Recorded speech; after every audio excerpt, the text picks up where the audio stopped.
Околу 14.000 луѓе се уште заглавени во Едумени. На бегалците од денес им се поделени броеви кои се напишани на задниот дел од нивните грчки документи за регистрација.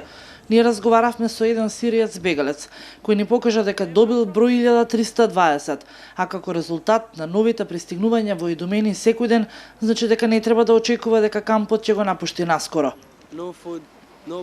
Немаме ниту вода, ниту пак доволно храна и тоалет. Од денеска имаме и броеви за ред при влез во Македонија.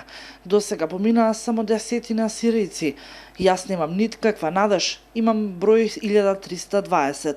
Тука сум 10 дена, а очигледно и ќе останеме со децата уште толку. Но бидејќи другите кои им е дозволено да помине, луѓето се уште се надеваат, порано или подоцна да поминат низ портата низ Македонија. Под силно полициско и армиско обезбедување и денеска се пропуштаат во помали групи бегалците кои што со денови чекаат на грчка страна. Велат дека се истоштени и се надеваат дека на македонска територија нема да чекаат со денови како што чекаа на грчка. Посакуваат што поскоро да заминат кон Австрија и Германија. За сега нема план Б од Европската Унија за справување на кризата, која станува се поголема и добива огромни размери.